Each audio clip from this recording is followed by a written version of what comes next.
Welcome back to the Academic Society. Today I'm talking about what to do when you're teaching a class and how to prepare for a class, whether it's new or old, at the beginning of a semester and how to do it really quickly. So if you're interested in that, keep watching this video. Hi, I'm Toyin, the founder of the Academic Society. I have my PhD in math, I got my dream job as a lecturer, and I also create these YouTube videos for grad students to help them with time management, productivity, grad school life, and I also share a little bit about my academic life. And so today I want to talk about how do you prep for teaching, especially if you've never taught before. So short story, when I was in grad school, I had a fellowship at first, so I didn't have to do any teaching. But then when my fellowship was over, I became a GTA, a graduate teaching assistant, which in math really means that you teach your own classes. And so I was signed up to teach 2 classes, and they were actually 2 completely different classes. And I found out about them like a couple days before the semester started. So I had to figure out, how do I prepare to teach a class when I've never taught anything before? And yeah, I don't know anything about teaching, so what do I do? So basically this is what I like to do, and I still do this every semester, whether I'm prepping for a new class or an old class. The beginning is actually very, very quick. So if you need to get your class up and running really, really quickly, this video is for you. Let's go ahead and get started. All right, so before I do anything, any planning, I just kind of like to sit there and think, what is my vision for the class? How do I want the day-to-day to go? Do I want to stand up there and lecture every day? How do I want my students to take notes? Am I going to be writing on a board? Am I going to write on a document camera? Am I just going to be walking around and talking?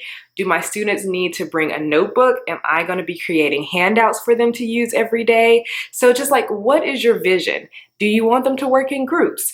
Think about that first and kind of like write down some ideas, because I like to do that first, because when you start planning, you kind of get lost in like the planning and you forget all about your vision. And then by the time you remember and have a little break, it's too late, because once the semester starts, you're just up and running. So come up with your vision first. Second, figure out your syllabus. Okay, so I never want you to start a syllabus from scratch. If you're at a public university, which you probably are if you're in grad school, they typically save all of the syllabi. If you need one, you can always email the person who works in the office. I know at my school, we have to submit our syllabi to the person in the office. You may be able to look on the department webpage to find syllabi for different classes, or you can just ask someone in your department, I'm teaching this class for the first time, do you have a syllabus I could use? And so basically what you want to do is research their syllabus, figure out the books that your students need, figure out what kind of assignments they give. What's really important for me is like, how many tests are we doing? Are we doing 3 or 4 tests? So just like getting some inspiration, and also copy and pasting all of the things, because syllabi, you actually have to have some things like a honesty statement and if like disability services statement, things like that. There's some things that are like mandatory to be on your syllabus, and you don't want to have to figure that out. You just want to copy and paste from someone else. So use someone else's syllabus. And so while you're researching old syllabi, you want to pick and choose the things that match up with the vision that you thought of before. So for me, when I teach pre-calculus, I know that class needs to be interactive. The students need to be practicing problems. They need to be asking each other questions. So I want to make sure that when I'm choosing assignments, I'm choosing things that align with my vision for that class. And then you also want to make sure that the percentages, like how much each assignment is worth, matches up with the vision of the class. Like if you think group work is really, really important, I think it should be on your syllabus and your students should get credit for participating in class. If group work is really important to you and there's no points for participation, all of the points are for tests, that kind of undermines your vision. So that's very important to keep in mind. And then you also want to figure out the textbook situation. Do your students need a textbook? Is the textbook super expensive? I typically don't use many textbooks in my classes. If I'm teaching for the first time, I do use the textbook that was given, and then I kind of make my decision after that first time. All right, so once you've got like the preliminary outline of your syllabus done, then I like to actually come back down to earth and think about the academic calendar. So I actually kind of handwrite my calendar first, and then I put it in a Google spreadsheet if I feel like it. But I don't know, handwriting the calendar just works for me, and I can like see it all at once. So I create a calendar and I look at the school website to figure out, okay, what days are holidays? What days are we having a weird schedule? I don't want to schedule a test the day before Thanksgiving break, things like that, because students will, leave early and have to reschedule, and then you'll have 50 reschedules. That's just never a good idea.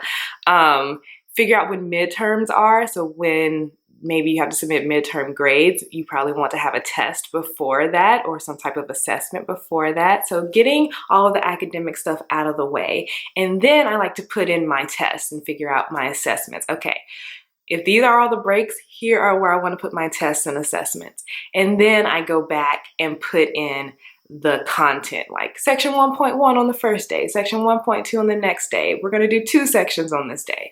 So things like that, and try to match it up so that I have a good amount of material for each test or whatever assessment you're using. All right, so before you finish your syllabus, you need your office hours. So you have to figure out what days will I be free, what times, how long do I want my office hours to be. So I'm not required to have that many office hours. I think I need like 5 hours at most. And the first time I taught at my school now, I was like, I'll just kind of chunk them, do 2.5 hour blocks. I'm going to be in my office anyway, and my students would come and stay for the full 2.5 hours. And so after teaching and then helping my students for 2.5 hours, I would be completely drained.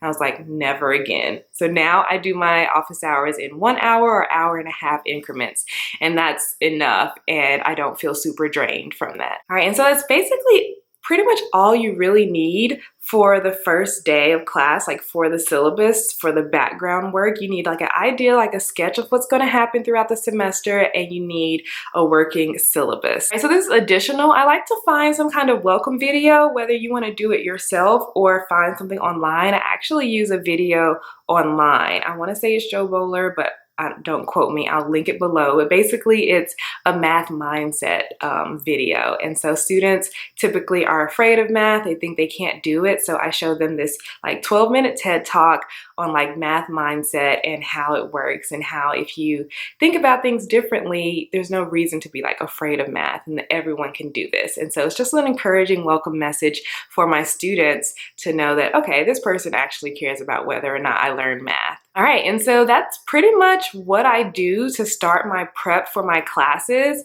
I will create another video about how to prepare for the first day, because there's a lot of things to remember for the first day of class, and so I'll have a checklist for you. So thank you so much for watching this video. If you want more back to grad school content, I'll link some here and like a playlist here. If you're new here, consider subscribing to this channel, and I will talk to you next time. Have a wonderful day.